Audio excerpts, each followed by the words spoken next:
最近火力军正在玩一款名为《地狱潜兵》的游戏，这款游戏是系列的第二部作品，其情节大概就是自罗伯特·海因莱因的星船伞兵所衍生出的打虫子的游戏。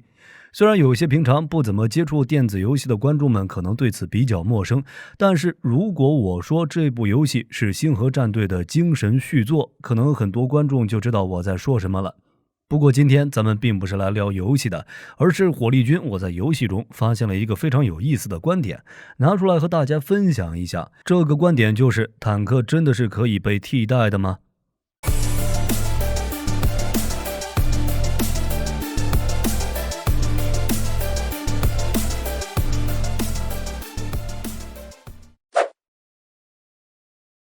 对于坦克无用论追捧者来说，坦克就是现代战场上的一坨移动着的废铁。它在空射反装甲武器、步兵反坦克导弹以及新出现的巡弋式自杀无人机面前，是一定会被击毁且避无可避的。再加上他们的造价极其昂贵，所以这样一种容易被敌人以小代价换掉的装甲单位，在经济上来看是相当得不偿失的。在坦克无用论拥护者的眼中，步兵和装甲车将是陆战的最基本组成单位，而以前坦克的伴随支援的任务将会让高机动步兵所携带的武器以及随叫随到的远程火力支援会完美的代替坦克的角色。最后毫无疑问的是，步兵的花费要比坦克的花费更低，即使损失了也是可以接受的。那事实真的是这样吗？答案实际上就已经在地狱潜兵游戏中出现了。在游戏中，玩家将作为轨道空投伞兵的一员投入到对虫族的战斗中。你不仅拥有相当先进的护甲，还拥有先进的武器以及随叫随到的轨道支援火力。只要你愿意，在轨道上停泊的驱逐舰将会在几秒内使用毁灭性的炮火覆盖你的指示区域，把虫子全炸上天。单就火力军的描述，似乎各位都认为这就是一款轻松愉快的割草游戏，而且简直是坦克无用论最好的案例。毕竟当你步兵的机动性和火力已经媲美了坦克，而远程火力支援的效率又数倍于当下，那你要坦克还有什么用呢？当然，玩过这款游戏的玩家绝对不会这么想。虫子们的数量相当之多，多到轨道轰炸的火力密度像个笑话，而游戏内步兵能携带的大规模杀伤性武器更捉急，至少不像星河战队原版核弹满天飞。这也就导致了最严重的问题，那就是步兵的反装甲火力严重不足。在高难度下，泰坦几乎成为了萌新的噩梦。不管是便携式导弹还是无后坐力炮，想要秒杀这种大型目标，只有一种方法，那就是直接命中他的脑袋。但是萌新手里这种反装甲武器命中头部的概率有多少？火力军对此笑而不语。但是可能有的游戏玩家又要说了，那游戏里不是已经更新了双族爱国者机甲，这种搭载了多种武器系统的地面武装系统，也不能完美胜任坦克的位置吗？火力军在此不做评价，但是给各位说一个定义，那就是区分现代主战坦克和装甲车的区别，就是在于坦克的装甲或者抽象化的防御力能否应对在战场上的大多数火力威胁。而毫无疑问，爱国者机甲在面对泰坦的酸液时不堪重用的防御表现，让火力军只能将其归类于火力支援载具的范畴。因此，在这个满足了坦克无用论一切幻想的游戏中，玩家们最终发现，他们还是要一台能扛能打的坦克来帮助他们面对星际虫海。而这也就证明了，即使到了星际大航海时代，坦克也是不可或缺的地面火力组成之一。根据现代主战坦克的定义，坦克应当是一种拥有大口径火炮和足以面对大多数火力威胁的装甲，并且使用履带式底盘的载具。简单来说，它是地面上的火力、机动、防护的综合体。很多人可能对坦克有一些误解，比如说它应当拥有无坚不摧的火炮，或者是拥有坚不可摧的装甲。但实际上，对于大多数的设计理念来说，坦克的设计并不是优中选优，而是多个模块在相互妥协之下的产物。为了让坦克跑得更快，越野能力更强，就会限制装甲和火力系统的重量，而火力系统又要在装甲系统保护之下，并且还不能挤占成员那小的可怜的空间。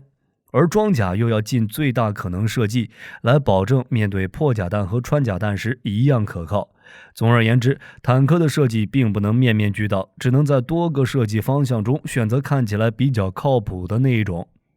很多时候，坦克无用论的拥护者们最多的一个言论是，坦克并不能恰如其分地面对战场上的威胁。比如在当下的俄乌战争中，坦克不仅会被传统的坦克或者反坦克武器打爆，还会被偷袭的无人机送上天。总而言之，坦克往往不是被与其价值相当的，或者是比其价值更高的武器击毁，而往往折损在价值不如坦克的武器，比如反坦克导弹和无人机手中。针对于这些言论，火力军想说，目前所服役的坦克基本上都是80年代就已经确立了其大致的构型，其防护布局基本没有变化，无法应对游荡弹药或者是无人机这种武器，完全可以理解。并且，即便是在上世纪80年代，这些坦克的防护在面对80年代的反装甲威胁时，也还是具有相当程度上的弱点，比如坦克都同样脆弱的侧面和后方。还有苏系车最常见的脆弱的裤裆和美系 M1因为外吊炮塔所暴露的大脖子病，这些都是常见的正面弱点。一旦这些弱点被命中，那么他们也无法逃脱被击毁的命运。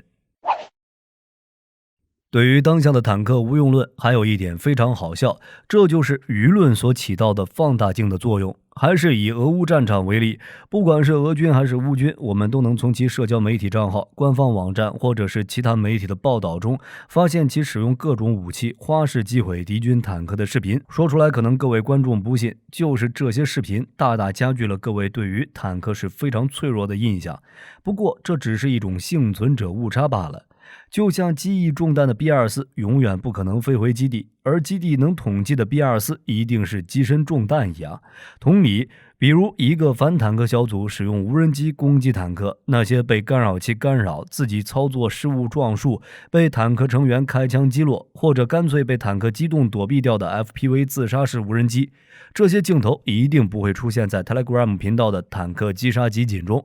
只有那些真正命中了坦克，并且坦克冒烟起火的镜头才会被上传到互联网，再被各位所看见。这个幸存者偏差可以带入到当下互联网所疯传的任何战争中的击杀集锦镜头里。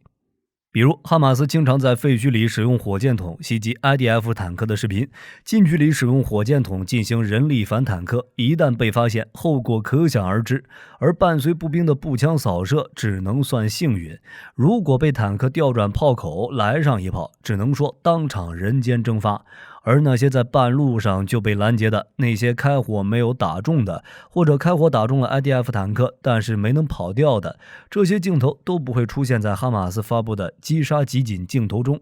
而具体的战损比是多少，也就只有参与统计的人知道。所以这种刻意忽略了战损的击杀集锦，实际上是近2年来互联网坦克无用论的最大宣传者。当他们一遍遍被传播时，就相当于在一遍遍地放大坦克在战场上的无能。而各位不妨反向思考一下，之所以单兵或者无人机摧毁坦克的视频可以大行其道，无外乎这是一种大卫冲向歌利亚式的勇敢举动，具有古希腊戏剧中所描述的弱小对抗强大并且最终胜利的传统美感。如果坦克真的那么脆弱，那么这种美感将不复存在。人们还会对这种 FPV 或者单兵摧毁坦克的视频感兴趣吗？火力军认为并不会。就像攻击机飞行员不会录视频描述自己一次投弹就消灭了10几个敌人，坦克炮手更不会录视频将自己一炮就摧毁了敌人的火力点一样。这种强大摧毁弱小在人们看来是理所应当的，所以互联网观众才会对坦克在视频中被击毁表现得如此着迷。驳斥坦克无用论，底层逻辑其实并不复杂，只需要想一下没有坦克的世界是什么样，坦克的重要性就不言而喻。当我们将坦克从世界上删除之后，首先步兵需要一种反攻式的武器，由于人是个脆弱的武器发射平台，所以它无法承担更大口径、装药量更多的反攻式武器，而只能用拖曳式炮架的火炮来承担战场上反攻式的任务。其次，拖曳式炮架的火炮会被敌人的轻武器火力直接杀伤，所以从此有了火炮防盾这种东西，它可以拦截正面射来的轻武器火力，让炮组可以专心瞄准，而不用担心被目标直接反杀。当装上火炮防盾并且口径足够大时，这种拖曳式火炮就无法使用人力搬运进行机动了。比如德军从5厘米 PAK-38 换到了7.5厘米 PAK-40 时，就遇到了这样的问题。PAK-38 可以使用人力搬运，灵活转换阵地，而 PAK-40 太重，无法使用人力搬运。这个时候，我们就可以给它装上轮子和发动机，让单独的一门拖曳式火炮变成机动火炮载具。这样它就避免了人力无法搬运的问题。你想让这门炮跑多快，就安装多大马力的发动机即可。比如苏联的 2A45M 125毫米反坦克炮，就有一套引擎和传动系统，可以在公路上开出14公里每小时的速度。